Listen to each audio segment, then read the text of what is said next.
warahmatullahi wabarakatuh. Pada kesempatan kali ini, izinkan kami kelompok 6 untuk mempresentasikan hasil dari diskusi dan hasil dari kerja kami. Sebelum itu, izinkan kami untuk memperkenalkan diri terlebih dahulu. Perkenalkan, nama saya Syafina Maya Wijayani. Saya Wia Sadu Gunawan. Saya Septian Ramadan. Saya Naura Syamila. Saya Maria Putri. Dan tema yang kami dapatkan pada kerja kelompok hari ini adalah Al-Khawarizmi. Yang pertama, Al-Khawarizmi memiliki nama Muhammad Ibnu Musa Al-Khawarizmi, namun ia biasanya disebut dengan Al-Khawarizmi. Beliau lahir sekitar tahun 780 Masehi di kawasan Al-Khawariz atau sekarang lebih dikenal dengan Fatah Hifah di Uzbekistan. Keluarga beliau merupakan keturunan dari Persia yang tinggal di Khawarizm. Beliau wafat sekitar tahun 850 Masehi di Baghdad, Irak. Hampir sepanjang hidupnya, ia bekerja sebagai dosen di sekolah kehormatan di Baghdad yang didirikan oleh Khalifah Bani Abbasiyyin Ma'mun ar-Rasyid. Tempat ia belajar, dia menjadi dosen di tempat ia belajar dan selama belajar ia mempelajari tentang ilmu alam dan matematik, termasuk mempelajari terjemahan naskah Sanskerta serta Yunani.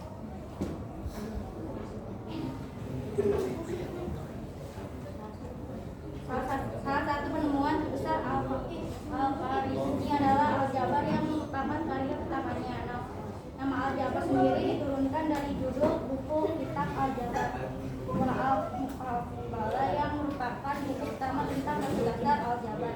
Buku ini membahas solusi sistematik dari linear dan notasi kuadrat. Penemuan ini sangat berguna dalam berbagai bidang seperti teknik, sains dan ekonomi. Hal ini lah yang membuat beliau dijuluki dengan bapak Al-Jabar.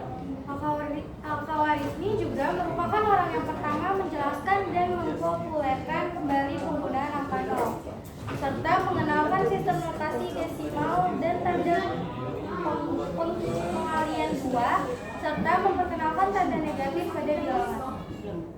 Seperti yang kita bisa lihat di sini, jadi Al-Khawarizmi itu mengembangkan ide nol. Dan sistem nomor 0 sampai 9 itu yang sekarang kita pakai adalah ciptaan atau penemuan dari Al-Khawarizmi.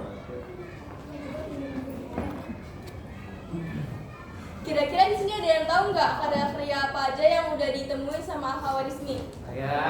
Apa? Bebas dengan part-part gitu. Wah, keren banget berarti. Ya, betul banget.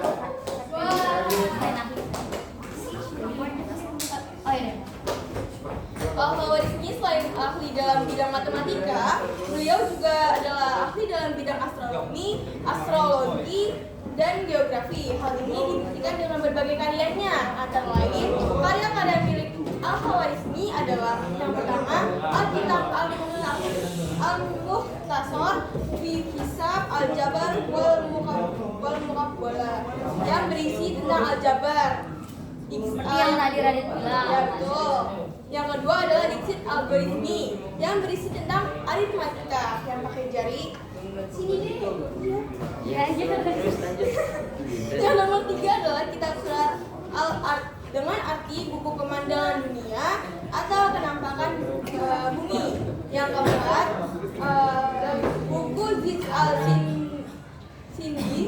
atau tabel astronomi. Yang kelima, Al-Khawarizmi juga menulis tentang penanggalan Yahudi dalam buku Risalah fi Istikhraj Tarikh al-Yahud. Yang keenam, ada pula karya tentang pagi atau ma'rifat saat al-masrik fil balad dan determinasi azimut dari tinggi atau ma'rifat al-sahmir kibal al-irtifah. Tak hanya itu, beberapa manuskrip Arab di Berlin, Istanbul, Tashkent, Kairo, dan Paris berisi pendekatan material yang berkemungkinan berasal dari Al-Khawarizmi.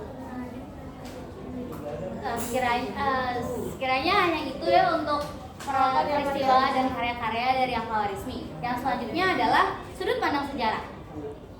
Sudut pandang sejarah, peristiwa ini sendiri masuk ke dalam sudut pandang sejarah sebagai ilmu karena merupakan peristiwa di masa lalu yang dapat dipelajari sampai sekarang. tetap dapat dipelajari dan bersifat empiris serta merupakan suatu teori. Lalu yang ketiga, ada pengaruh alkawarismi dalam bidang ilmu pengetahuan. Alkawarismi banyak memberikan pengaruh terhadap perkembangan ilmu pengetahuan dunia. Teori-teori yang ia cetuskan akan terus berguna dalam kehidupan sehari-hari seperti aljabar dan algoritma. Penggunaan angka nol, tabel astronomi untuk mengukur jarak dan kedalaman bumi, model pembuatan peta dunia yang digunakan para ahli geografi barat dalam menggambar peta, serta menemukan konsep alat penunjuk waktu dengan bayang sinar matahari. Sekian yang dapat kami sampaikan. Apakah dari kalian ada yang ingin bertanya? Boleh lagi. Assalamualaikum warahmatullahi wabarakatuh. Perkenalkan, Nama saya Gusti Ana. perkenalkan nama Tidak, saya Dit, nanya di Raditya depan Rahman. dong, Dit, biar kelihatan video, Dit. Ya, boleh. Halo Ibu. Pegang ini, pegang. Kok saya yang pegang? Ya, Ada silakan, ngomongnya. silakan.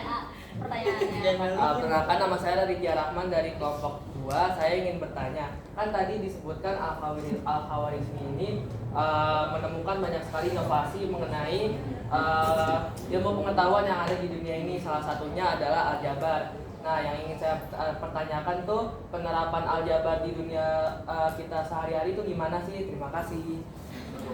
Terima kasih atas pertanyaannya.